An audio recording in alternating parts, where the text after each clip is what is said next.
আসসালামু আলাইকুম তোমাদের সবাইকে। আশা করি তোমরা সকলে সুস্থ আছো, ভালো আছো। যারা জাতীয় বিশ্ববিদ্যালয়ে ভর্তি পরীক্ষা দিবে তোমাদের সবাইকে স্বাগত জানাচ্ছি আজকের এই ক্লাসটির মধ্যে।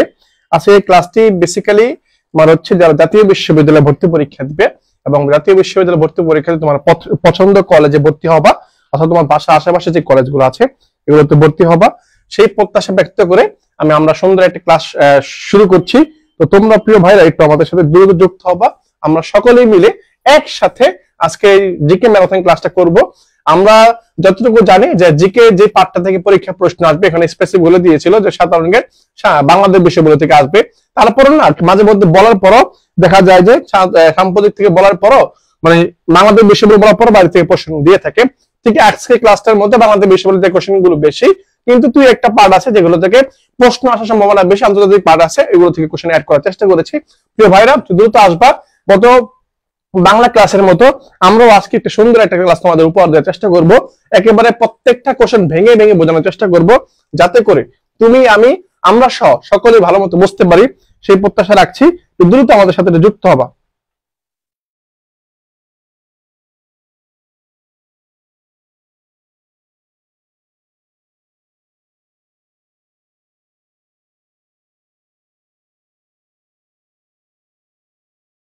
ওকে, ঠিক আছে, আশা করি সবকিছু সাউন্ড ঠিক আছে। ওয়ালাইকুম আসসালাম। যারা যারা আসছো, অনেকে দেখতে সবাই চলে আসতেছো। ওকে প্রিয় ভাইরা, আমি শুরু করব। তোমরা একটু দ্রুত আসবা, একটু ক্লাসটা পারলে একটু শেয়ার করে দিবা। একটু অনুরোধ করবো যারা যারা যুক্ত হয়েছে একটু শেয়ার করে দিবা, কারণ ক্লাসটা খুবই গুরুত্বপূর্ণ। ভর্তি পরীক্ষা দিতে যাওয়ার আগে অর্থাৎ কলেজে ভর্তি পরীক্ষা দিতে যাওয়ার আগে একবার হচ্ছে দেখে যাও, হয়তো অনেকগুলো কোশ্চেন তুমি কমন পেতে পারো।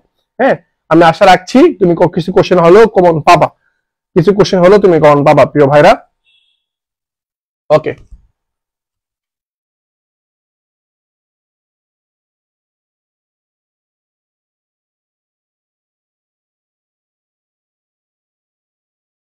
ঠিক আছে, তাহলে আমি ক্লাসে প্রবেশ করছি ভাইরা। দেখো, আমি আমার ক্লাসের মধ্যে যে বিষয়গুলো তোমাদের সাথে আলোচনা করব তার মধ্যে একটা হচ্ছে জিকে। জিকের বাংলাদেশ বিষয়গুলো অর্থাৎ বাংলা বাংলাদেশ বিষয়গুলো সম্পর্কে সাম্প্রতিক এবং বর্তমান সময়ে যে কাহিনীগুলো আছে, অতীতের ঐতিহাসিক যে বিষয়গুলো আছে যেগুলো না জানলেই নয়, সেগুলো আলোচনা করার চেষ্টা করবো।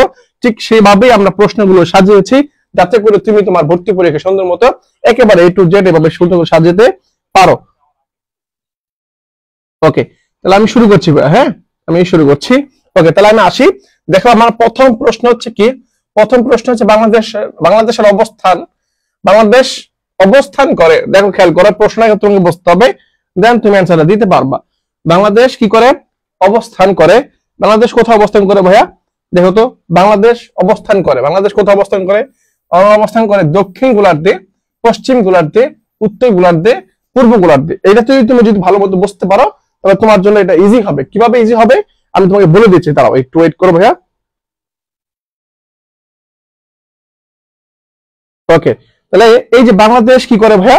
বাংলাদেশ আমার হচ্ছে অবস্থান করে। এখন তোমাকে আগে প্রথম এই যে বেসিকটা ক্লিয়ার করতে হবে, সেটা হচ্ছে কি বাংলাদেশের অবস্থা সম্পর্কে। এখন বাংলাদেশের অবস্থাটা কোন জায়গায়, বাংলাদেশ অবস্থাটা কোথায়, কোন জায়গায়, তোমাকে এটা বুঝতে হবে। দেখো, আমি যদি একবার শুরু করি, আজকে ক্লাসটা যদি শুরু করি, একটা শুরুর পার্টে আমি কি বলছি, বাংলাদেশের অবস্থা সম্পর্কে জানার চেষ্টা করছি। আমি যদি বাংলা অবস্থান দেখি, মনে করি এটা হচ্ছে পৃথিবী। এটা কি এটা হচ্ছে আমার পৃথিবী। এই পৃথিবীর অর্থাৎ এই যে পৃথিবী আছে, এই পৃথিবীর তোমার হচ্ছে দুইটা ভাগ আছে। কি ভাগ আছে ভাই? দুইটা ভাগ আছে।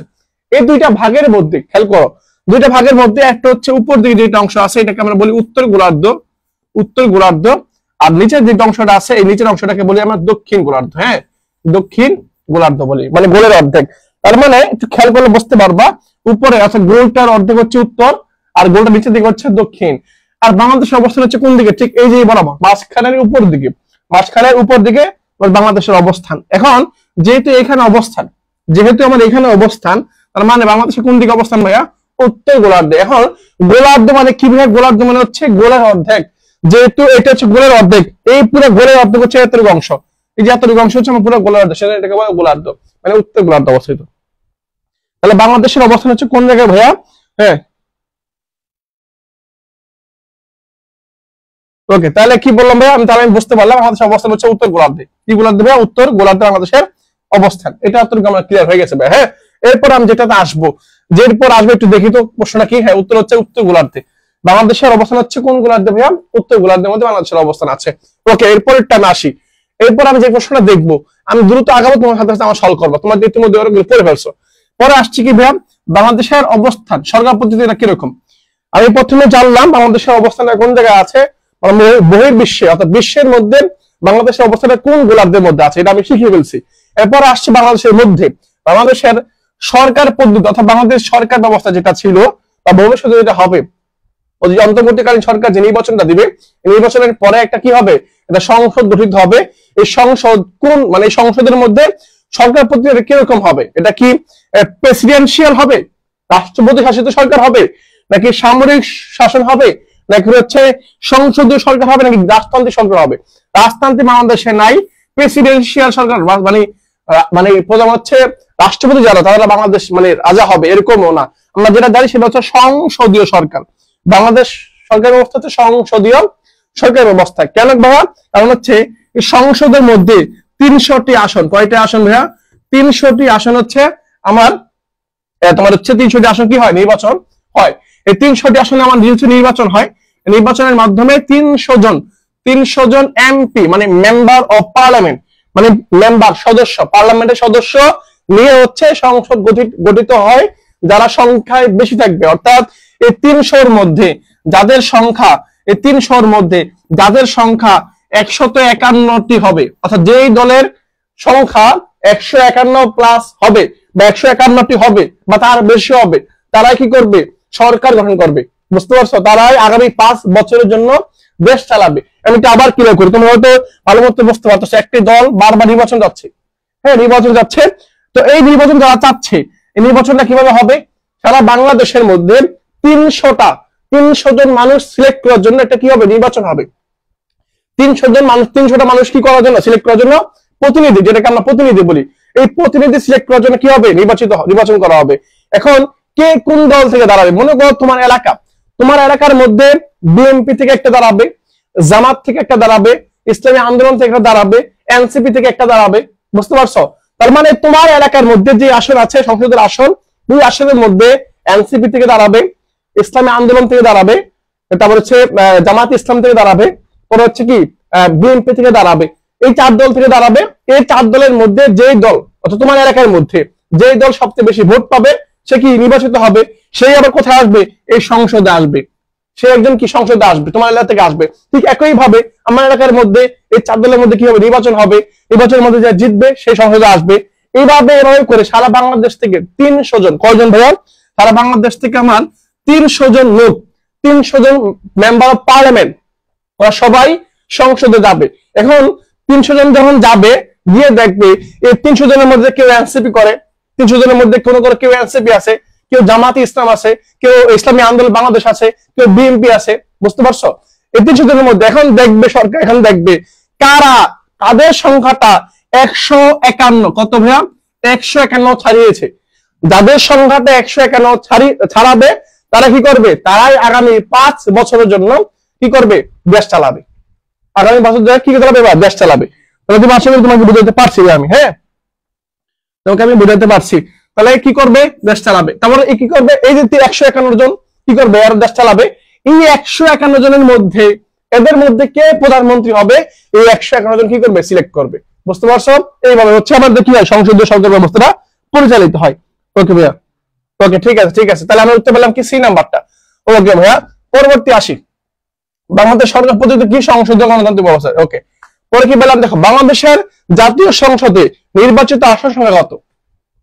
বাংলাদেশে জাতীয় সংসদে নির্বাচিত আসন সংখ্যা আমার কত, এটা হচ্ছে প্রশ্ন।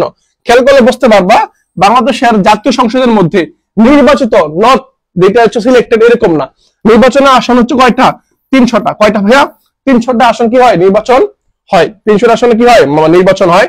প্রথম আসন হচ্ছে আমার পঞ্চগড়, আর সর্বশেষ হচ্ছে আমার কি, আন্দোলনের মধ্যে। ওকে ঠিক আছে।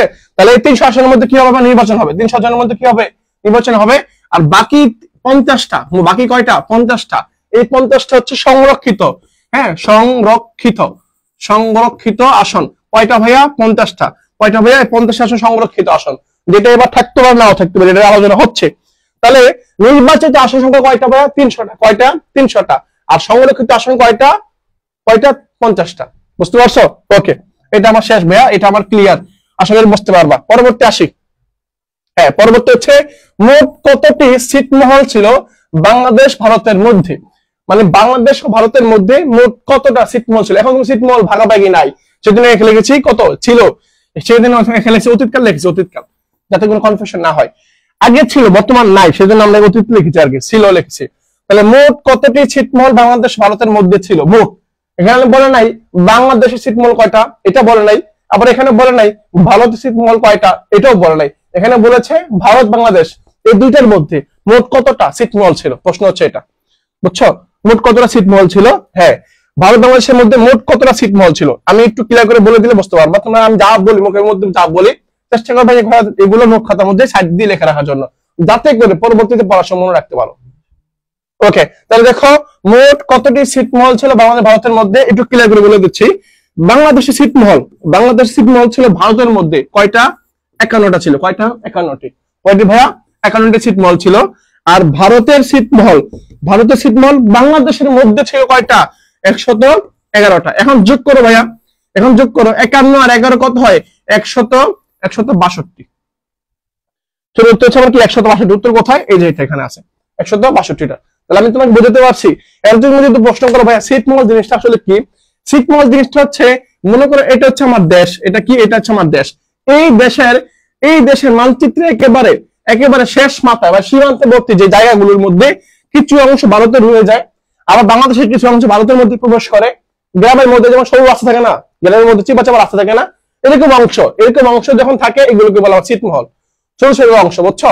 যেমন তুমি নাও কৃষি ক্ষেতের মধ্যে যেমন আইল আছে না, আইল গ্রামের মানে এ এর সীমানা, এ এর সীমানা, বাট এই সীমানার মাঝখানেও কিছু অংশ এর মধ্যে চলে যায়, কিছু অংশ আমার মধ্যে চলে আসে, এই যে এগুলোকে বলে ছিটমহল। যেটা আগে বাংলাদেশ ভারতের মধ্যে ছিল, 2015 সালের পর থেকে এগুলো আর নাই। বুঝতে পারছো? ওকে, তাহলে কি বললাম? 162টা। এর মধ্যে বাংলাদেশ ছিটমহল হচ্ছে 100 মাত্র 51টা, আর ভারতের ছিটমহল বেশি ছিল, সেটা হচ্ছে 111টা। আশা করি ক্লিয়ার ভাইয়া। ভারতের ছিটমহল হচ্ছে কয়টা? 111টা। আর বাংলাদেশ ছিটমহল হচ্ছে মাত্র 51টা। আর মোট হচ্ছে 162টা। মোট হচ্ছে আমার কয়টা? 162টা। ওকে, এটা ডান হয়ে গেছে ভাইয়া, আশা করি ক্লিয়ার। ওকে, পরবর্তী প্রশ্ন আসি, ধরবো, শেষ করবো। ট্রান্সশিপমেন্ট দেখো, এখানে ট্রান্সশিপমেন্ট যদি বলি, এই ট্রান্সশিপমেন্ট শব্দটার মধ্যে অর্থটা লুকিয়ে আছে। শব্দটা কি আছে? অর্থটা লুকিয়ে আছে। এখানে বলছো ট্রান্সশিপমেন্ট বলতে তুমি কি বোঝো? তুমি কি এটা বোঝো পরিবহন ব্যবস্থা ব্যবহার করে পণ্য পরিবহন, এটা বোঝো? নাকি নিজের দেশের রেল ব্যবহার করা, এটা বোঝো? নাকি কাস্টমস ফর্ম ফিল আপ, এটা বোঝো? নাকি হচ্ছে আঞ্চলিক রোড নেটওয়ার্ক, এটা বোঝো? আমি তোমাকে বলে দিচ্ছি। দেখো, ট্রান্স মানে হচ্ছে কি, এই পাশ থেকে এই পাশ নিয়ে যাওয়া, এই পাশ থেকে এই পাশ নিয়ে যাওয়া। এখন নিয়ে যাবে কিভাবে? নিয়ে যাবে শিপমেন্ট। শিপ মানে কি? যানবাহন, পরিবহন। হ্যাঁ, শিপ মানে কি? পরিবহন। হ্যাঁ, যানবাহন। হ্যাঁ, এইগুলো হচ্ছে আমার কি? শিপমেন্ট। এখন যেটা পরিবর্তন হবে, অর্থাৎ এক জায়গা থেকে আরেক জায়গায় নিয়ে যাবে, কিন্তু সেটা কি হবে? পরিবহনের মাধ্যমে। কিসের মাধ্যমে? যানবাহনের মাধ্যমে। তাহলে দেখো সেটা কি হচ্ছে, আমি একটু বেসিক্যালি উদাহরণ দিয়ে তোমাকে বুঝাই। মনে করো তোমার হচ্ছে ভারত তোমার হচ্ছে ভারতের পশ্চিমবঙ্গ রয়েছে, এটা হচ্ছে পশ্চিমবঙ্গ। হ্যাঁ, এই পশ্চিমবঙ্গ, আর এখানে হচ্ছে কি? এখানে মনে করো হচ্ছে ত্রিপুরা। এখানে কি? এখানে হচ্ছে ত্রিপুরা। এখানে হচ্ছে ভারতের ত্রিপুরা। এখানে হচ্ছে ভারতের পশ্চিমবঙ্গ, এখানে হচ্ছে ভারতের ত্রিপুরা, আর মাঝখানে হচ্ছে বাংলাদেশ। মাঝখানে হচ্ছে কি? মাঝখানে হচ্ছে বাংলাদেশ। এখন খেয়াল করো ভাইয়া, এই যে পশ্চিমবঙ্গ থেকে মনে করো 1 কেজি আলু, অথবা এক বস্তা আলু, অথবা গরু মনে করো। হ্যাঁ, এখন গরুর সময় চলে আসছে। এই গরু পশ্চিমবঙ্গ থেকে গরু তোমার হচ্ছে কোথায় যাবে? ত্রিপুরা যাবে। ত্রিপুরা নিতে হবে। এখন পশ্চিমবঙ্গ থেকে ত্রিপুরা গরু নিতে হলে কি করতে হবে?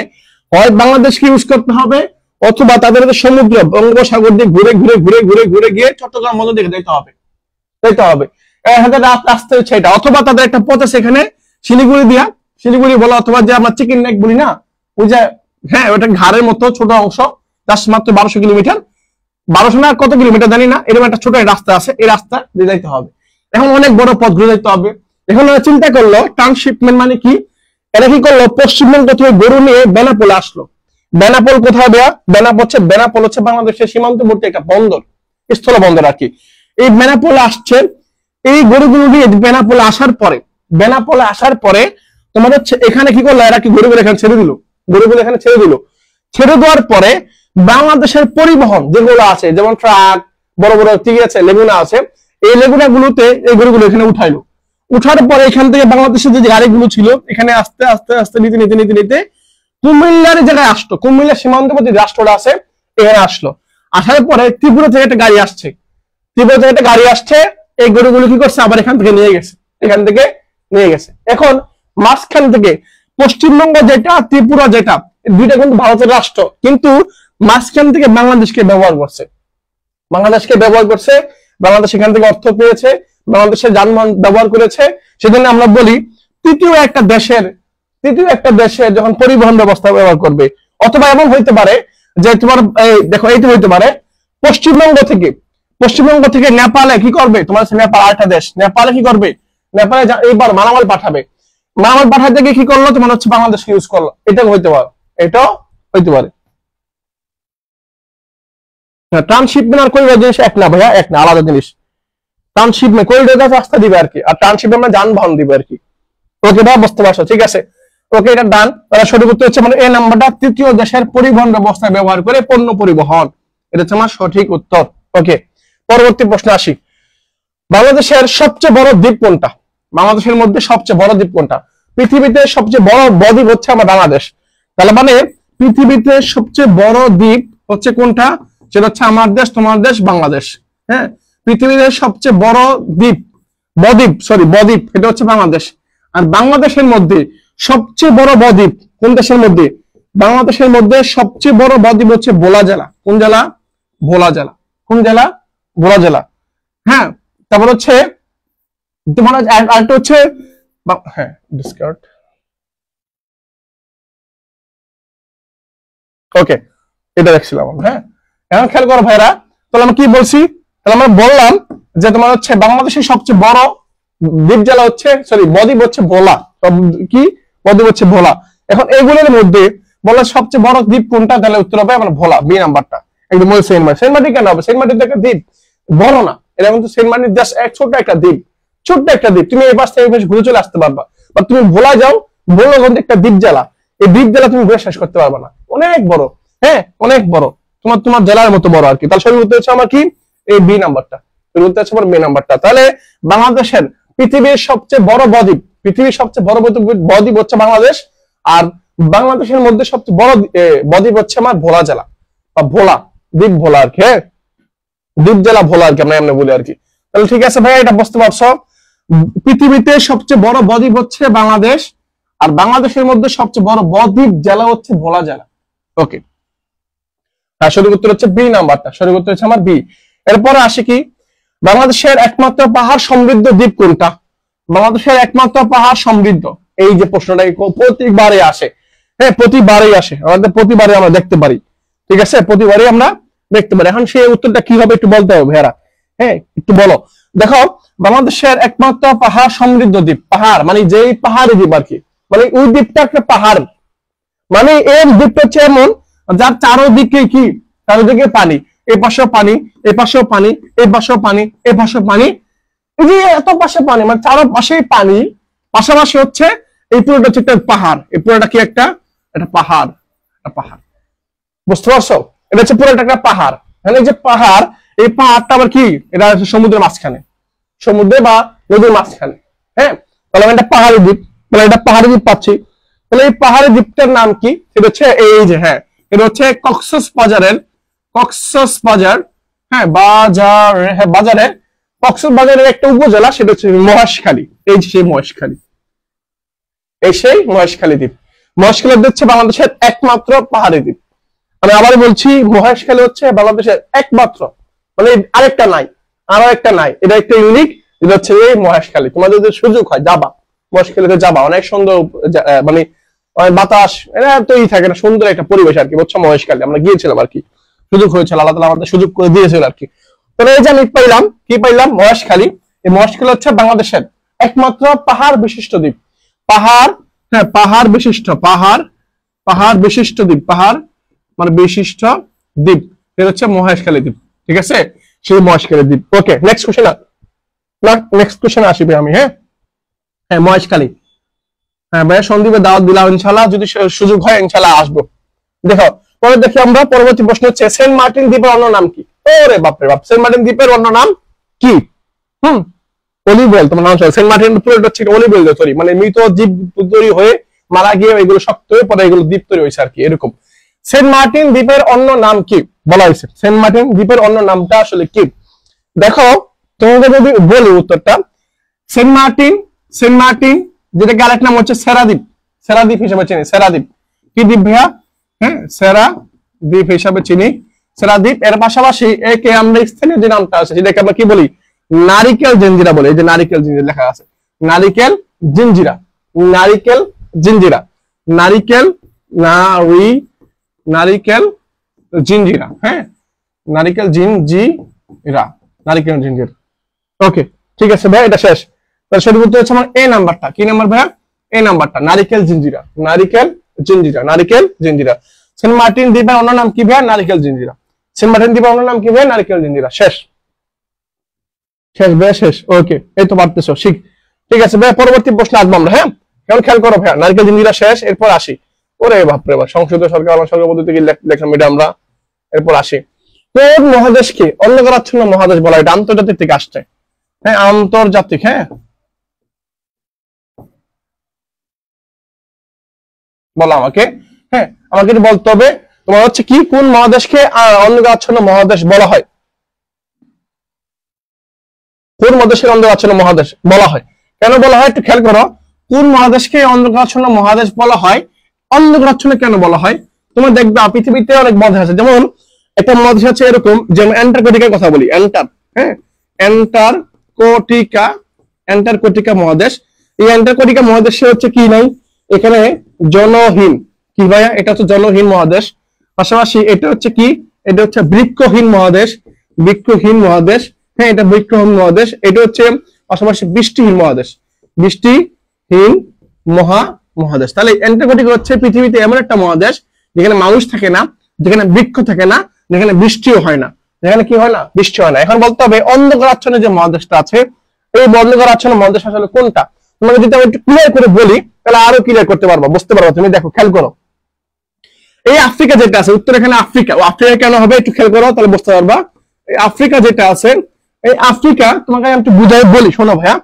আফ্রিকা মহাদেশকে বলা কি মহাদেশ ভাইয়া? অন্ধকারাচ্ছন্ন মহাদেশ। এক নম্বর পয়েন্ট, এক নম্বর কি পয়েন্ট পেলাম? অন্ধকার আচ্ছন্ন। হ্যাঁ, আচ্ছন্ন মহাদেশ। হ্যাঁ, এরপর দুই নম্বরটা কি পেলাম? দুই নম্বরটা পাইলাম এই মহাদেশকে বলা হয় জ্যামিতিক। কি ভাইয়া? জ্যামিতিক মহাদেশ, জ্যামিতিক মহাদেশ বলা হয়। এই মহাদেশকে বলা হয় মালভূমির মহাদেশ, মালভূমির মহাদেশ। এই মহাদেশকে বলা হয় তোমার হচ্ছে অন্ধকারাচ্ছন্ন রেখে পেলাম। এই মহাদেশের উপর দিয়ে এই মহাদেশকে বলা হয় সুসংহত, সুসংহত মানে সাজানো গোছানো মহাদেশ, সুসংহত মহাদেশ। পাশাপাশি 5 নম্বর হচ্ছে এই মহাদেশকে বলা হয়, একটু লেখা, খাতার সাইড দিয়ে লিখে রাখো সুন্দর মতো। কি বলছি? এই মহাদেশকে আবার বলা হয়, এই মহাদেশকে আবার বলা হয় কি বলা হয়? এটাকে বলা হয়, এটার উপর দিয়ে, অর্থাৎ এই মহাদেশের উপর দিয়ে একটা রেখা গিয়েছে, যে রেখার নাম হচ্ছে কি বিষুব রেখা, বিষুব রেখা গিয়েছে। এই বিষুব রেখার এক নাম কি ভাইয়া? এই বিষুব রেখার এক নাম হচ্ছে তোমার হচ্ছে, এই বিষুব রেখার এক নাম হচ্ছে নিরক্ষ রেখা। কি রেখা ভাইয়া? নিরক্ষ রেখা, নিরক্ষ রেখা। আর নিরক্ষ রেখার অপর নাম কি? গুরুবৃত্ত, মহাবৃত্ত। শেষ। আরেকটা নাম আছে, সেটা হচ্ছে ইকুয়েটর লাইন, দেখছো কত একটার সাথে একটা লিঙ্ক কত।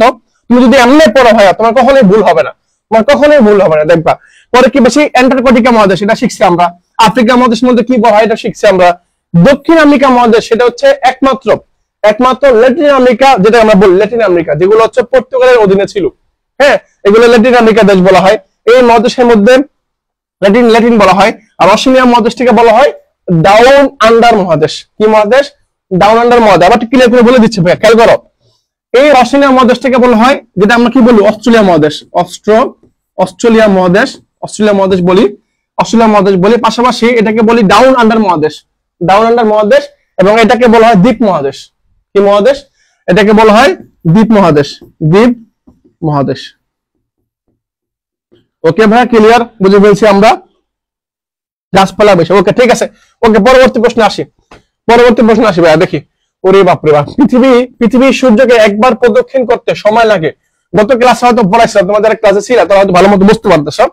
পৃথিবী সূর্যকে একবার প্রদক্ষিণ করতে সময় লাগে, একবার, মানে পৃথিবী সূর্যকে, এটা সূর্য, এটা হচ্ছে আমার কি, এটা হচ্ছে সূর্য মামা, সূর্য, আর এটা হচ্ছে আমার পৃথিবী, এটা হচ্ছে আমার পৃথিবী। হ্যাঁ, এই পৃথিবী এখান থেকে শুরু করে ঘুরে ঘুরে ঘুরে ঘুরে ঘুরে ঘুরে ঘুরে ঘুরে এখানে ঘুরে ঘুরে এখানে আস্তে আস্তে তার সময় লাগে এক্স্যাক্টলি তোমার হচ্ছে কত, 365 দিন, 365 আমার দিন, 365 দিন, 5 ঘন্টা 48 মিনিট, 48 মিনিট আর 47 সেকেন্ড, 47 সেকেন্ড, এটা হচ্ছে আমার সময় লাগে। তাহলে আমি কি পাইলাম ভাইয়া, পৃথিবী সূর্য চারদিকে মাত্র একবার ঘুরে আসতে, যেটা আমরা বছর হিসাবে চিনি আর কি, মানে এই বছর হিসাবে চিনি, একবার ঘুরে আসতে তার সময় লাগে হচ্ছে 365 দিন, 5 ঘন্টা 48 মিনিট 47 সেকেন্ড। এখন দেখবা প্রতি 4 বছর পর পর একদিন বাড়ে, কেন বাড়ে? কিন্তু আমরা স্বভাবত 1 বছর সমান 365 দিন হিসেবে গণনা করি, কিন্তু প্রতি বছর এই যে 5 ঘন্টা 48 মিনিট 47 সেকেন্ড করে আমরা বাদ দিয়ে দিচ্ছি, 5 ঘন্টা 48 মিনিট 47 সেকেন্ড কি করছি, বাদ দিয়ে দিচ্ছি।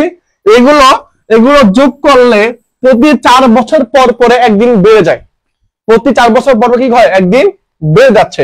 তার মানে এই যে প্রতি 4 বছর পর, যেটা আমরা লিপ ইয়ার বলি, অধিবর্ষ বলি, মানে ফেব্রুয়ারি মাস 28 পরিবর্তে 29 দিন হয়, বুঝতে পারছো? এটা হচ্ছে সেই কারণে হয় আর কি। তাহলে সঠিক উত্তর হচ্ছে আমার বি নাম্বারটা, 365 দিন 5 ঘন্টা 48 মিনিট 47 সেকেন্ড। হ্যাঁ, ওকে, তাহলে আমি উত্তর পেয়ে গেছি বা 365 দিন 5 ঘন্টা 48 মিনিট 47 সেকেন্ড। ওকে, পরবর্তী প্রশ্ন আসি। ওকে, সৌরজগতের সবচেয়ে ছোট ও দ্রুততম গ্রহ কোনটা? সৌরজগতের সবচেয়ে ছোট এবং দ্রুততম গ্রহ। এখন কেন ছোট জিনিস তুমি বুঝলাম, ছোট মানে কি, মানে সাইজে ছোট, তুমি এটা বুঝে ফেলছো। এখন দ্রুততম এবং তোমার হচ্ছে ক্ষুদ্রতম এবং হচ্ছে কি দ্রুততম, মানে ফাস্ট ঘুরে, কেন ঘুরে? এখন মনে করো ভাইয়া, একটু কাল তুমি বুঝতে পারবা। মনে করো এটা হচ্ছে আমার সূর্য, হ্যাঁ, এটা হচ্ছে আমার কি, এটা হচ্ছে আমার সূর্য। এই সূর্যের কাছে হচ্ছে কে, এই যে ভদ্রলোক, মনে করো এটা, এই ভদ্রলোক মনে করো এখানে দাঁড়ায় আছে, এখানে হচ্ছে বাপ্পারাস, আর এখানে হচ্ছে জায়েদ খান, বুঝছো? আর এখানে হচ্ছে জায়েদ খান, এখানে হচ্ছে বাপ্পারাস, আর এখানে হচ্ছে আমার কি, জায়েদ খান। এখন খেয়াল করো তো, যদি এটাকে আমি বলি এখানে প্রদক্ষিণ করে ঘুরো, এটা ঘুরো, আর যদি এটা ওকে বলি, বাপ্পারাসকে বলি এটা ঘুরো, ঘুরে ঘুরে এখানে আসো, বলতো কে আগে আসতে পারবে? এই যে তোমার হচ্ছে জায়েদ খান আর বাপ্পারাস, এখন যদি সে দুজনে দৌড়ায়, তাহলে সবার আগে ঘুরে আবার আসতে পারবে কে? অবশ্যই সে আসতে পারবে, কারণ সে নিকটে আছে, সে আগে কি ঘুরে ঘুরে এখানে ঘুরে আসতে পারবে, কারণ তার পথ ছোট। কিন্তু এই যে জায়েদ খান ব্যাপারীর পথ একটু বড়, আর সময় লাগবে বেশি। এখন সেই জন্যই একে বলা হয় দ্রুততম, মানে আগে আগে ঘুরে চলে আসতে পারে, যেহেতু সূর্যের কাছে নিকটবর্তী, সেজন্য এটা, বুঝছো? এটা হচ্ছে বুধ গ্রহ। এই তো তোমার পেরে ফেলছো, সেটা হচ্ছে কি ভাইয়া, সেটা হচ্ছে আমার বুধ গ্রহ, সেটা হচ্ছে আমার বুধ গ্রহ। ভাইয়া পারবা? এখন পারো ভাইয়ারা? আশা করি পারবা, হ্যাঁ, বুঝতে পারছো। ওকে, এই পরবর্তী প্রশ্ন আসি ভাই, দেখো, আমি ধরবা খালি, বাংলাদেশের প্রধানমন্ত্রী হওয়ার ন্যূনতম বয়স কত? মানে তুমি প্রধানমন্ত্রী হইতে পারবা তুমি যদি চাও, তুমি মেম্বার হইতে পারবা তুমি যদি চাও, তুমি এলাকার চেয়ারম্যান হইতে পারবা তুমি যদি চাও, যদি পরিশ্রম করো বা লিডার ক্ষমতা থাকে তাহলে তুমি হইতে পারবা। হ্যাঁ, তাহলে বাংলাদেশের প্রধানমন্ত্রী হওয়ার ন্যূনতম, হ্যাঁ, ন্যূনতম বানানটা খেয়াল রাখবা, ন্যূনতম বানানটা খেয়াল রাখবা। এই ন্যূনতম বয়স কত? সেই 35 বছর না, 25 বছর, 20 বছর নাকি 30 বছর, কোনটা? হ্যাঁ, আলামিন বলছো ভাই, সেটা হচ্ছে 25 বছর। কয় বছর ভাইয়া? 25 বছর। অর্থাৎ তোমার বাংলাদেশে তুমি প্রধানমন্ত্রী হওয়ার জন্য বা মেম্বার হওয়ার জন্য বা এলাকার চেয়ারম্যান হওয়ার জন্য বা তুমি যেটা হও না কেন, এগুলো হওয়ার জন্য, মানে বাংলাদেশের ইলেকশন পর্যায়ে যেগুলো হওয়ার জন্য লাগে, এগুলো হওয়ার জন্য তোমাকে অ্যাটলিস্ট কয় বছর লাগবে? 25 বছর হইতে হবে। এক হচ্ছে তুমি বাংলাদেশের নাগরিক হবা, 2 হচ্ছে তোমার বয়স কত হইতে হবে? 25 হইতে হবে, 25 বয়স 25 হইতে হবে, তাহলে তুমি কি করতে পারবে? নির্বাচন করতে পারবা, মানুষ তোমাকে ভোট দিয়ে তুমি প্রধানমন্ত্রী হইতে পারবা। যদি ভোট না দেয়, তুমি রাতে ভোট মারো, তাহলে কিন্তু সমস্যা হয়ে যাবে। বুঝছো? ওকে ওকে ভাইয়া, ঠিক আছে, এটা তাহলে সঠিক উত্তর হচ্ছে আমার কি 25 বছর। নেক্সট কোশ্চেনে আসি।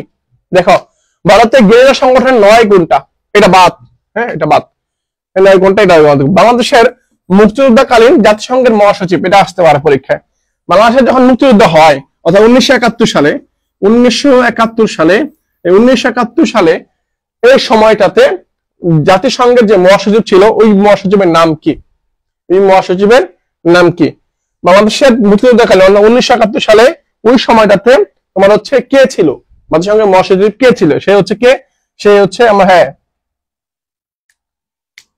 ওকে ভাইয়া, তাসফিয়া বলছো বা এটা ভাই, এটা হচ্ছে উত্তর বি নাম্বারটা। হ্যাঁ উথান, সে হচ্ছে কি এ উথান। হ্যাঁ উথান। এখন উথান কোন দেশে, কি বলতে পারবা? সে কোন দেশ? আমাদের পার্শ্ববর্তী একটা দেশের আর কি, বুঝছো? পার্শ্ববর্তী দেশ উথান। এই উথান ছিল সেই সময় কি তোমার হচ্ছে জাতিসংঘের মহাসচিব, সেই সঙ্গে মহারাষ্ট্রের মহাসচিব। ওকে ওকে ঠিক আছে ভাই, পরবর্তী প্রশ্ন আসে। দেখো উত্থান রয়েছে, কতজন প্রতিনিধি নিয়ে ইউনিয়ন পরিষদ গঠিত? কতজন প্রতিনিধি নিয়ে আমাদের হচ্ছে ইউনিয়ন পরিষদ গঠিত হবে? কতজন, অ্যাটলিস্ট কতজন তোমার হচ্ছে নিয়ে আমাদের ইউনিয়ন পরিষদ গঠিত হবে? একটু খেয়াল করে, তাহলে তোমাকে বুঝাই বলি।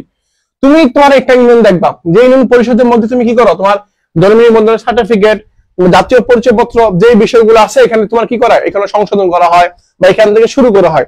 তুমি ছোটবেলায় স্কুলে ভর্তি হবা, স্কুলে ভর্তি হওয়ার জন্য তোমার কি লাগছে? জন্ম নিবন্ধন কার্ড লাগছে।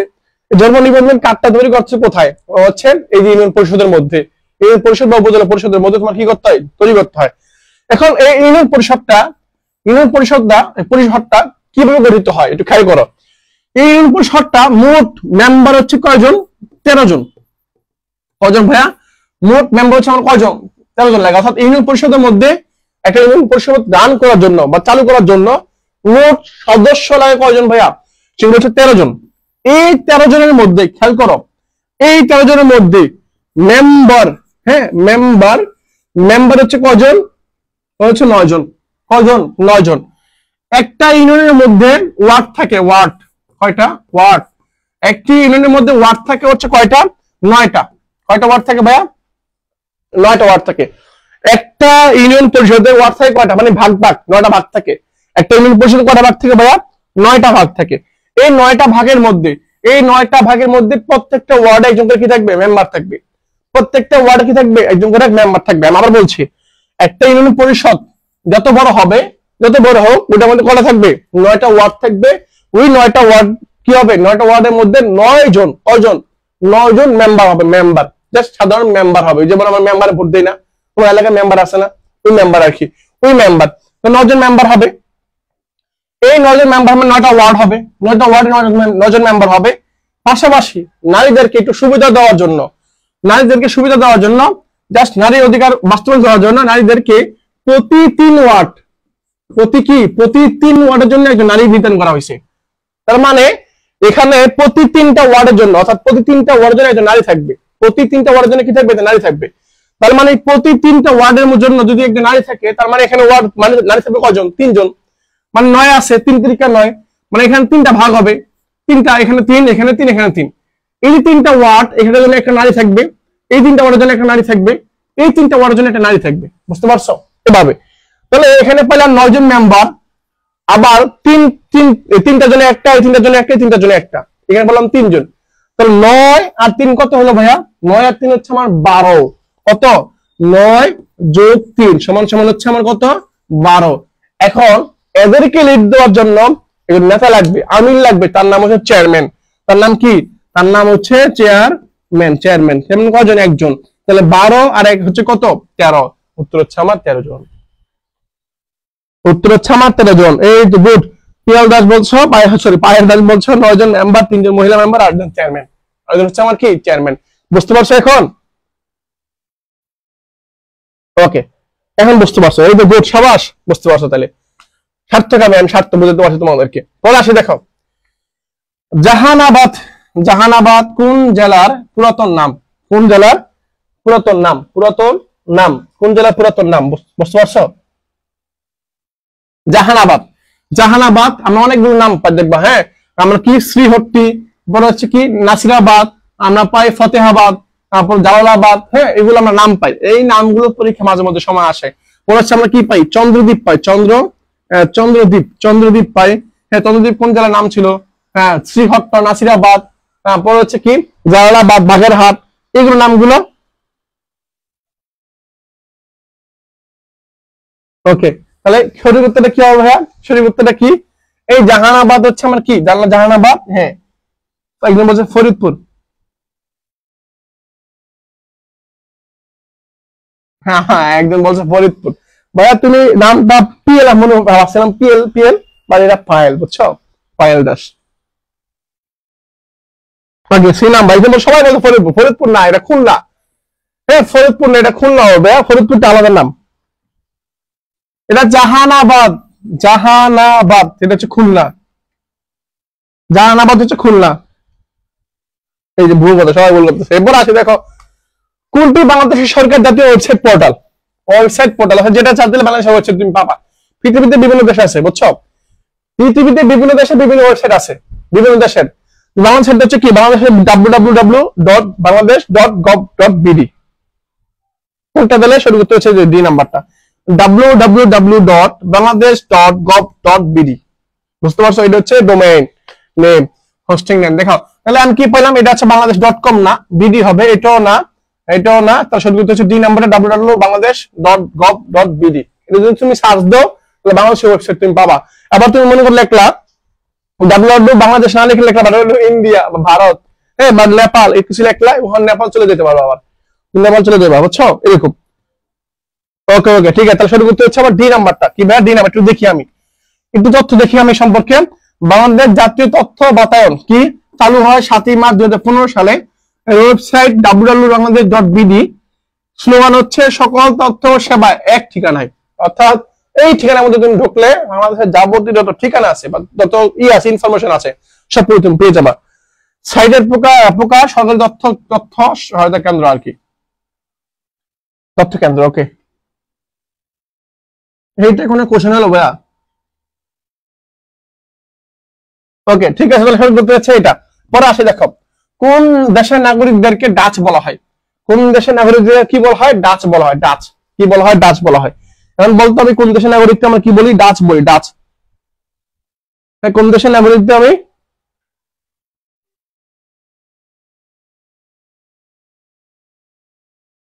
ওকে, তাহলে কোন দেশের নাগরিকদের ডাচ বলা হয়? কি বলা হয়? ডাচ বলা হয়। এখন খেয়াল করো প্রিয় ভাইরা, ডেনমার্ক না, তারপর কি ডোমিনিকান রিপাবলিক, নরওয়ে, নাকি হচ্ছে নেদারল্যান্ড? উত্তরটা কি হবে ভাইয়া?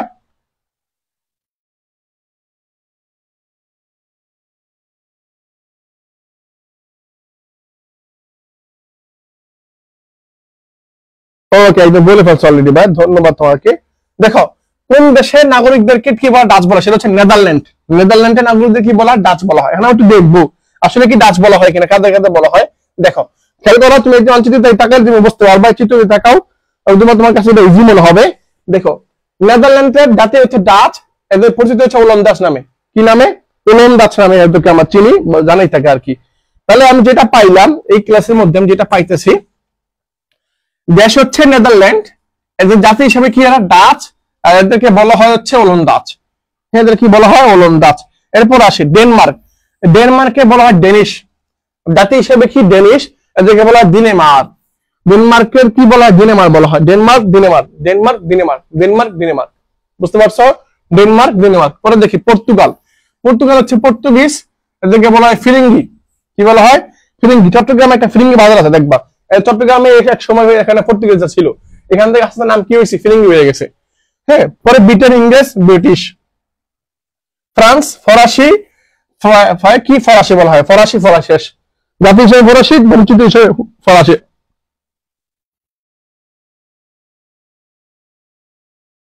ওকে, ঠিক আছে, বুঝতে পারছো। তাহলে নেদারল্যান্ড ডাচ, ওলন্দাজ। ডেনমার্কে বলা হয় দিনেমার, পর্তুগিজদের বলা হয় পর্তুগিজ, ফিরিঙ্গি বলা হয়, ব্রিটেনদের বলা হয় ব্রিটিশ, আর ফ্রান্সদের বলা হয় ফরাসি। ফরাসি, নট ফার্সি, এটা ফরাসি। এটা কিন্তু ফ রা এই শয় শিখেছি, নট ফার্সি, এটা কিন্তু ফরাসি। এটা কিন্তু ফরাসি। ঠিক আছে ভাইরা? ওকে, পরবর্তী আসি। দেখো পরে দেখি, অভিনেত্রী উমা সেনের প্রকৃত নাম কি? সেটা হচ্ছে কি উমা দাশগুপ্ত। এই যে উমা দাশগুপ্ত, উমা দাশগুপ্ত, এটা হচ্ছে তার নাম। ওকে, পরে দেখি দেখেন লেখা আছে উমা দাশগুপ্ত হচ্ছে তো পথের পাঁচালী যেই অভিনয় করছিল না মধ্যে 100 তানভীর মোকাবেলার পরিচালিত যে এটা ছবিটা ছিল, ওই ছবির মধ্যে যে অভিনয় করছে যে ছোট একটা বালিকা ছিল, উনি মারা গেছেন আর কিছুদিন আগে, এই 2024 সালে মারা গেছেন। মারা যাওয়ার কারণে ওনার নামটা এখানে সম্পত্তি থেকে আসছে আর কি। সত্যজিৎ রায় তোমার হচ্ছে পথের পাঁচালী যে অভিনয় করছিল এটার মধ্যে তিনি কি করছিলেন, এই কিশোর চরিত্রে অভিনয় করেছিলেন। হ্যাঁ, তোমার দেখবো অনেক কষ্টের চরিত্র তুলে ধরা হয়েছে, যদি সুযোগ হয় কোনো দেখবা আর কি। পরে দেখি মাউন্ট এভারেস্ট জয় করা প্রথম বাংলাদেশি পুরুষ ও নারী কই, মানে মাউন্ট এভারেস্ট জয় করছে এই দিক থেকে বাংলাদেশের প্রথম নারী ও পুরুষকে। হ্যাঁ, এর পাশাপাশি সপ্তম বাংলাদেশি জয়কে কে বলতে পারবা? সপ্তম মানে বাংলাদেশি যিনি এভারেস্ট জয় করেছেন, ষষ্ঠ হচ্ছে বাবর আলী, বাট সপ্তম আরেকজন হয়ে গেছে, সপ্তম শিখে।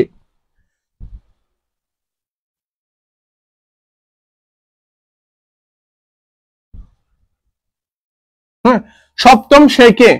সপ্তমটা সে কে? ওকে, একজন বলে ফেলছে মাউন্ট এভারেস্ট জয় করা প্রথম বাংলাদেশি পুরুষ ও নারী কে? সে উত্তর হচ্ছে মোসা ইব্রাহিম আর নিশাত মজুমদার। এই যে এই নাম্বারটা মোসা ইব্রাহিম আর হচ্ছে নিশাত মজুমদার, এই নাম্বারটা। ওকে ওকে, ঠিক আছে। তো একজন বলছে কি ভাইয়া, হ্যাঁ শাকিল, এই যে বলছে শাকিল। আমাকে বলো সপ্তম এভারেস্ট জয়ী কে, মানে বাংলাদেশ হিসাবে সপ্তম এভারেস্ট জয়ী কে? হ্যাঁ শাকিল, গুড শাকিল, ঠিক আছে ভাইয়া। ওকে, পরে দেখি আমরা পরবর্তী প্রশ্ন আছে। দেখো বাংলায় কলিন্য প্রথাকে প্রবর্তন করেন, বাংলায় কলিন্য প্রথাকে প্রবর্তন করেন সেটা হচ্ছে বল্লাল সেন। দেখবা বাংলায় মোট 5টা প্রাচীন বাংলার কি বাংলার ভাইয়া, এই প্রাচীন বাংলার 5টি কয়টি? 5টি রাজবংশ ছিল। কি বংশ? রাজবংশ। 5টি রাজবংশ ছিল, তাদের মধ্যে একটা হচ্ছে কি, একটা হচ্ছে মৌর্য, একটা হচ্ছে মৌর্য বংশ। হ্যাঁ, একটা হচ্ছে কি, একটা হচ্ছে গুপ্ত, একটা হচ্ছে গুপ্ত বংশ। হ্যাঁ, একটা কি বংশ, একটা হচ্ছে গৌরী বংশ, গৌরী। হ্যাঁ, গৌরী বংশ। হ্যাঁ, গৌরী বংশ। আর 4 নম্বর হচ্ছে কি, 4 নম্বর হচ্ছে পাল বংশ। কি বংশ? পাল বংশ। আর 5 নম্বর হচ্ছে আমার সেন বংশ। কি বংশ? সেন বংশ। তাহলে প্রাচীন বাংলার মধ্যে সবার প্রথম যে বংশ সেটা হচ্ছে মৌর্য বংশ, আর সর্বশেষ যে বংশের নাম হচ্ছে কি, সেন বংশ। তাহলে আবার একটু ক্লিয়ার করি, তোমার হচ্ছে প্রথম বংশ হচ্ছে মৌর্য বংশ, আর সর্বশেষ বংশের নাম হচ্ছে আমার সেন বংশ। কি বংশ? সেন বংশ। কারণ এই সেন বংশ যেটা আছে, এই সেন বংশের মধ্যে এই বল্লাল সেন হচ্ছে সেন বংশের একজন শাসক, এবং ওই সেন বংশের সর্বশেষ শাসক হচ্ছে লক্ষণ সেন। কে সেন? লক্ষণ সেন। এই ভদ্রলোক তোমার হচ্ছে 1204 খ্রিস্টাব্দে, কত খ্রিস্টাব্দে? 1204 খ্রিস্টাব্দে, 1204 খ্রিস্টাব্দে বাংলা ছেড়ে পালিয়ে যায়। 1204 খ্রিস্টাব্দে ইখতিয়ারউদ্দিন মোহাম্মদ বিন বখতিয়ার খলজি, নাম তোমরা শুনছ, ইখতিয়ারউদ্দিন মোহাম্মদ বিন বখতিয়ার খলজি, খলজি লিখি। এই খলজি, এই ভদ্রলোক বাংলা বিজয় করেন। বাংলা কি করেন? বিজয় করেন। পরবর্তীতে বাংলায় মুসলমান শাসন কি হয়? শুরু হয়। বাংলায় মুসলমান শাসন কি হয়? শুরু হয় 1204 খ্রিস্টাব্দে। এবং দুর্ভাগ্যের বিষয় হচ্ছে 1204 খ্রিস্টাব্দে জয় করার পরে 1206 এই ভদ্রলোক মারা যান। এই ভদ্রলোক কি হয়? মারা যান। তাহলে বুঝতে পারছি লক্ষণ সেন পড়ছে শ্রী চৈতন্য। ওকে, ঠিক আছে। বল্লাল সেন হচ্ছে কলিন্য প্রথা আর কি। ওকে, এবং এই বংশগুলোর মধ্যে 5টা বংশের মধ্যে সবচেয়ে বেশি শাসন করছে কে? সেটা হচ্ছে পাল বংশ, প্রায় 400 বছর। মানে কয় বছর? 4 বছর শাসন করছে পাল বংশ। বুঝতে পারছো? ওকে। সুয়েজ খাল কোন দুটি সাগরকে কি করছে? সংযোজিত করেছে। সুয়েজ খাল কোন দুইটি সাগরকে কি করছে? সংযোজিত করছে। সুয়েজ খাল মানে কি? সুয়েজ খাল হচ্ছে, এখানে মনে করো সুয়েজ খাল হচ্ছে এই একটা দেশ, এটা একটা দেশ, এটা একটা দেশ, মাঝখানে সাগর। এই সুয়েজ এটা খাল। এই খালটা এই পাশে হচ্ছে একটা ভূমধ্য সাগর, আর এই পাশে হচ্ছে লোহিত সাগর। যখন এই খালটা একসাথে এক করতেছে কি হয়েছে? তখন কি হয়েছে? এই যে ভূমধ্য সাগর আর এখানে লোহিত সাগর, দুইটা কি করছে? এক করে ফেলছে। তার মানে উত্তর হচ্ছে লোহিত সাগর আর ভূমধ্য সাগর। এটা উত্তর সাগর, এইটা বুঝতে পারছো? উত্তর সাগর এইটা, লোহিত সাগর আর ভূমধ্য সাগর, লোহিত সাগর ভূমধ্য সাগর। উত্তর হচ্ছে ক নাম্বার। এই তো 500। গুড, পেরেছো ভাই, পেরেছো। ওকে, এরপরে দেখো, খেয়াল করো, বার্ষিক গতি কারণে কোনটি ঘটে? বার্ষিক গতি জিনিসটা তোমাকে বুঝতে হবে। বার্ষিক গতি কারণ কি? বার্ষিক গতিটা হচ্ছে এমন জিনিস, এটা হচ্ছে সূর্য। এই সূর্য তার দিকে যখন ঘোরে পৃথিবী, তখন এটাকে বলে বার্ষিক গতি। কি গতি? বার্ষিক গতি। যখন পৃথিবী সূর্য তার দিকে ঘোরে, এটাকে আমরা কি বলি? বার্ষিক গতি বলি। এই বার্ষিক গতির কারণে কি হয়, মাঝে মধ্যে দিন ছোট হবে, দিন বড় হবে, তাহলে দিন রাতের দিক পরিবর্তন হবে। কখনো দিন বড় হবে, এই পাশে দিয়ে আসলে দিন বড়, দিন ছোট হবে, কখনো দিন বড়, কখনো রাত বড় হবে, এরকম হবে। পরে এখানে কি হবে, এখানে যখন কাঁচা সূর্য যখন চলে আসবে, তখন গ্রীষ্মকাল, সূর্য যখন দূরে চলে যাবে, তখন কি হবে, শীতকাল। তার মানে কি, ঋতু পরিবর্তন ঘটবে।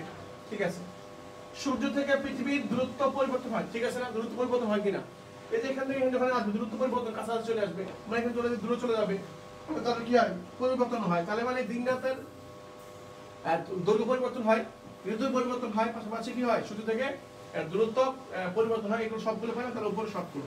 উত্তর হচ্ছে আমার ডি নাম্বারটা। উত্তর হচ্ছে আমার ওকে। এটা হচ্ছে ভাইয়া সম্ভবত চার্জ শেষ হয়ে গেছে। ওকে, এখানে সম্ভবত চার্জ শেষ হয়ে গেছে ভাইয়া। ওকে, একটু ওয়েট।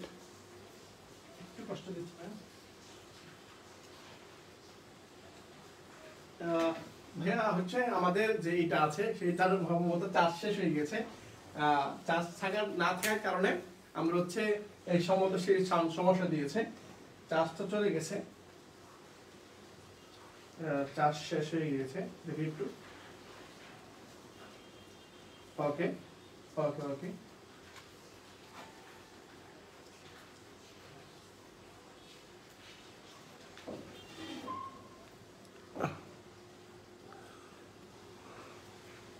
একটু খেয়াল করো ভাইয়া।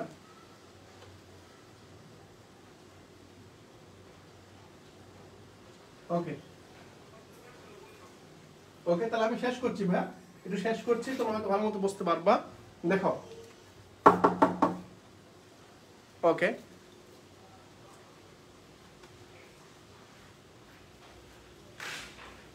ওকে ওকে ভাইয়া,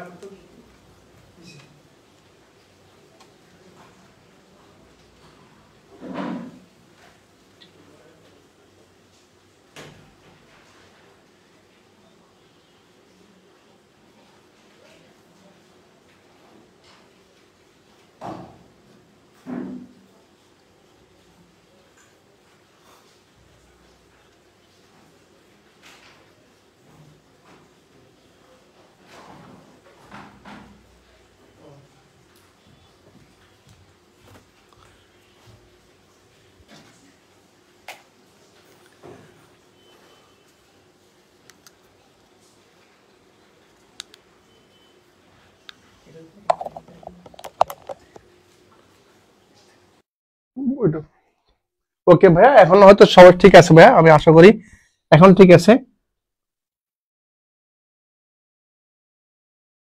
একটু দেখি, তোমাদের এই সাউন্ড তোমার হচ্ছে চলে গেছে, চার্জ শেষ হয়ে গেছে। হ্যাঁ, আমি একটু জানো ভাই এখন ঠিক আছে কিনা।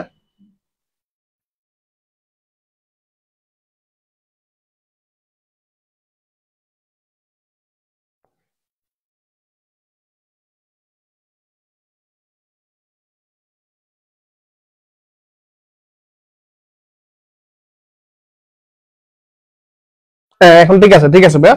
ওকে, তাহলে আমি দ্রুত আগাবো ভাই, একটু দেখো, আমার সম্ভবত আমার চার্জ শেষ হয়ে যাবে। ওকে, শেষ পেলাম। পর বীরপতি কাকন বিবি কোন সম্প্রদায়ের লোক ছিল? বীরপতি কাকন বিবি কোন সম্প্রদায়, সেটা হচ্ছে খাসিয়া। সেটা কি ভাইয়া? সেটা হচ্ছে আমার খাসিয়া সম্প্রদায়ের লোক ছিল, বুঝছো? ওকে, খাসিয়া। তাহলে সে কি খাসিয়া সম্প্রদায়ের কি ছিল, লোক ছিল। একটু ক্লিয়ার করে আবার বলি, বীর প্রতীক কাকন বিবি, এই কাকন বিবি কোন সম্প্রদায়ের লোক ছিল? খাসিয়া, বাংলাদেশের খাসিয়া। হ্যাঁ, তোমার খাসিয়া হচ্ছে বাংলাদেশের একমাত্র উপজাতি, সরি গারো, আর হচ্ছে গারো, আর হচ্ছে খাসিয়া।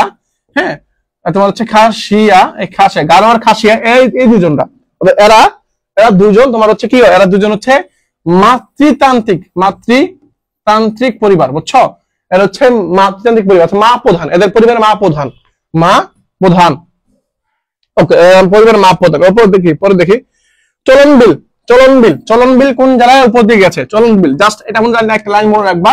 সেটা হচ্ছে কি, মনে করো একটা ব্যক্তির নাম চলন, এই চলন বলে, হ্যাঁ চলন, নট পলক, এটা চলন।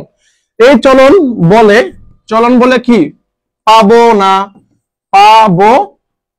পাবনা মানে হচ্ছে পাবনা, আর নাতে হচ্ছে নাটোর। পাবনা নাটোর, দেখি কোথায় কোথায় আছে পাবনা আছে এখানে, নাটোর আছে এখানে, পাশাপাশি সিরাজগঞ্জ হচ্ছে পাবনা নাটোরের মাঝামাঝি সিরাজগঞ্জ আছে, সেজন্য উত্তর এটা হবে। তাহলে চলন বিল এটা কোথায়? পাবনা, নাটোর, সিরাজগঞ্জের মাঝামাঝি, এই নদীর উপর দিয়ে গেছে। হ্যাঁ, আত্রাই নদী গেছে, আত্রাই, বুঝছো? এই নদীর উপর দিয়ে আত্রাই গেছে। তাহলে এই নদী চলন বিলের উপর দিয়ে একটা নদী প্রবাহিত হবে, সেই নদীর নাম কি ভাইয়া? সেই নদীর নাম হচ্ছে আত্রাই নদী। কি নদী? আত্রাই এই নদী। এই বিলের মাঝখান দিয়ে কি গেছে? নদী গেছে, এটা হচ্ছে আত্রাই নদী, ঠিক আছে? ওকে ওকে, ঠিক আছে, আরসিবি ব্যাটিং দেখতে হবে। ওকে, পরবর্তী আসি, দেখো বাংলাদেশের বৃহত্তর ঢাকা জেলা প্রাচীনকালে কোন জনপদের অধীনে ছিল? দেখবে বাংলাদেশের সবচেয়ে প্রাচীন জনপদের নাম হচ্ছে প্রাচীন জনপদ, সবার আগে জনপদের নাম ছিল কি? নাম হচ্ছে কি? পুন্ড জনপদ। কি জনপদ ভাইয়া? পুন্ড জনপদ। বাংলার জনপদ গুলো ছিল মোট 16টা বা 17টা জনপদ ছিল। এই জনপদগুলোর মধ্যে সবচেয়ে প্রাচীন জনপদ হচ্ছে পুন্ড জনপদ। কোন জনপদ? এই পুন্ড জনপদ। এই পুন্ড জনপদের একটা অংশ হচ্ছে কি? এই যে পাঁচটা লাগাবে এখানে, পুন্ড জনপদের একটা অংশ হচ্ছে বঙ্গ। তাহলে এখানে যদি যেহেতু পুন্ড আছে, বঙ্গ আছে, তাহলে সূত্র উত্তরে কি হবে দেখি। এখানে কি দিছে? এখানে বঙ্গ দিছে, স্পেসিফিক করে বঙ্গ দিছে আর কি। হ্যাঁ, এখানে যদি বঙ্গ দিছে, বঙ্গ না থাকলে সেটা হচ্ছে হ্যাঁ বঙ্গ। হ্যাঁ, সঠিক উত্তর হচ্ছে বঙ্গ, সি নাম্বারটা বঙ্গ, সি নাম্বারটা হচ্ছে বঙ্গ। ওকে, নোবেল পুরস্কার কোন বিষয়গুলোতে দেওয়া হয়? নোবেল পুরস্কার মোট 6টা বিষয় দেওয়া হয়। কয়টা বিষয়? 6টা বিষয়। সাহিত্য, পদার্থ, কৃষি না, সাহিত্য, পদার্থ, কৃষি, অর্থনীতি, শান্তি, শিক্ষা না, সাহিত্য, গণিত, অর্থনীতি, শান্তি, কৃষি না, সাহিত্য, পদার্থ, রসায়ন, শান্তি, সাহিত্য, পরিবেশবাদ, সাহিত্য, রসায়ন। ওরে তাহলে বুক আসছে বাবা। হ্যাঁ, ওকে, দেখো তাহলে কি বলছি?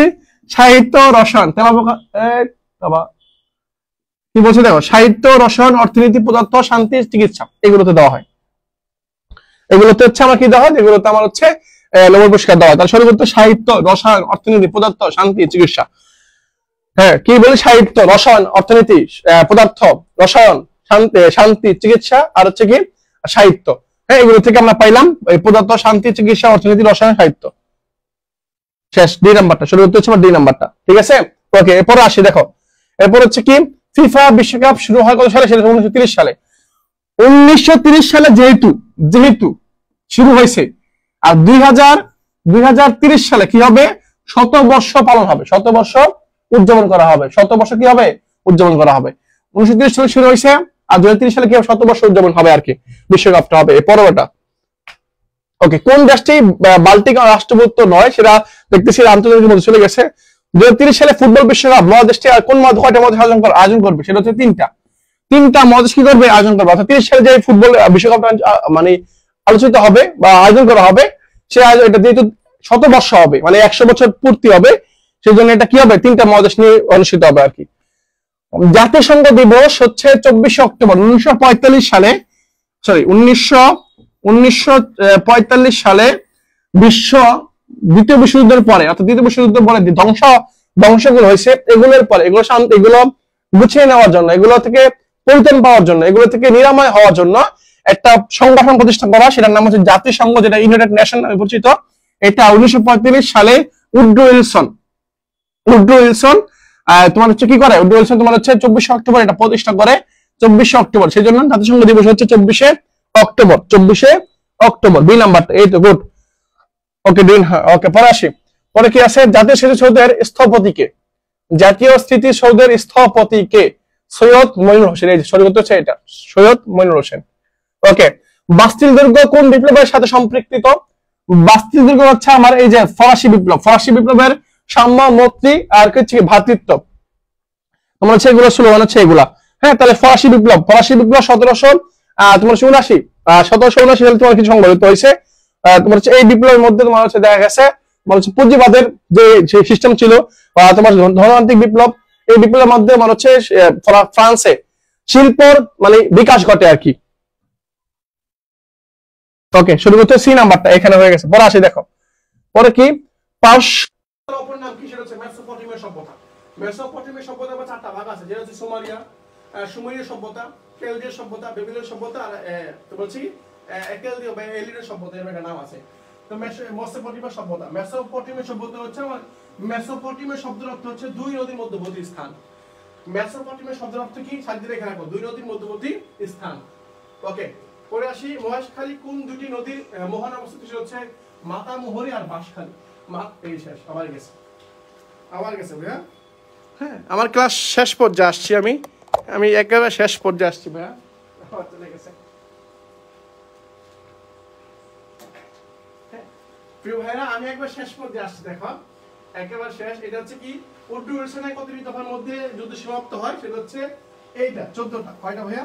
14টা দফার মধ্যে কি হয়, এটা আবার সমাপ্ত হয়। জাস্ট 14টা দফার মধ্যে এটা আবার কি হয়, সমাপ্ত হয়। জাস্ট 14টা দফার মধ্যে এটা আবার সমাপ্ত হয়, বুঝছো? হ্যাঁ সাউন্ড গেছে গেলে দেখতে পাচ্ছি, বুঝছো? সাউন্ড চলে গেছে, চার্জ শেষ হয়ে গেছে আবার। এরপর একটু আসি, দেখো এরপর কি আছে। এরপর হচ্ছে আমার এই যে এভারেস্ট বিজয়ী প্রথম বাঙালি, জাস্ট এটাই দিয়ে শেষ করব। এভারেস্ট বিজয়ী প্রথম বাঙালি আমার কে ছিল? এভারেস্ট বিজয়ী প্রথম বাঙালি আমার কে? হ্যাঁ এভারেস্ট বিজয়ী বাঙালি কে ছিল? জাস্ট তো বললাম শেষ করে দেবো, এটা আমার সর্বশেষ কোশ্চেন মেবি। হ্যাঁ এটি সর্বশেষ কোশ্চেন, এটাই শেষ। হ্যাঁ সত্যব্রত দাস। হ্যাঁ এখন দেখো এখানে বলা হয়েছে বাঙালি, কি বলা হয়েছে? আরে বাবা, হ্যাঁ এখানে বলা হয়েছে কি? এখানে বলা হয়েছে বাঙালি। এখন বাঙালি বাংলাদেশি কিন্তু এক জিনিস না ভাইয়া। বাঙালি বলা হয়েছে, বাঙালি বলা হলে ভারত চলে আসবে, ভারত এখানে অন্তর্ভুক্ত হবে। আর ভারত বাংলাদেশে মিলে প্রথম হচ্ছে কে? সত্যব্রত দাস। যদি বলা বাঙালি তাহলে সত্যব্রত দাস, যদি বলা বাংলাদেশি কে তাহলে সেটা হবে মোসা ইব্রাহিম হবে। হ্যাঁ সেটা হবে মোসা ইব্রাহিম, মোসাইব। তাহলে ভাইয়া আমি আর ই করছি না, আমি এখানে ক্লাস শেষ করছি, যেহেতু একবার শেষ পর্যায়ে চলে আসছে। হ্যাঁ আমি আর আগাচ্ছি না ভাইয়া। তোমাদেরকে আজকের মতো এখানে বিদায় দিচ্ছি, তোমাদের সাথে পরবর্তী ক্লাসে দেখা হবে। তোমার একটু জাস্ট কমেন্টে বলে দেখো ক্লাসটা কেমন লাগছে, একটু জাস্ট জানাবো আমাকে, ভাইয়াকে জাস্ট জানাও যে আজকে ক্লাসটা কেমন ছিল, তোমাদের কেমন লাগছে। তোমাদের কাছ থেকে আমি বিদায় নিচ্ছি, তোমরা ভালো থাকবে, যাতে পরবর্তী সময় আরো সুন্দর বেটার ক্লাস দিতে পারি, চার্জ দিয়ে রাখতে পারি। যেহেতু বৃষ্টি হচ্ছিল, বাইরে কারেন্ট ছিল না, নানা সমস্যা ছিল, এই সমস্যার কারণে হয়তো চার্জ দেওয়া হয়নি। পরবর্তী ক্লাস সুন্দর হবে আরো, সেই প্রত্যাশা ব্যক্ত করছি, সেই প্রত্যাশা ব্যক্ত করে আজকে ক্লাস শেষ করছি। তো ভালো থাকবে, সুস্থ থাকবে। আসসালামু আলাইকুম, আল্লাহ হাফেজ।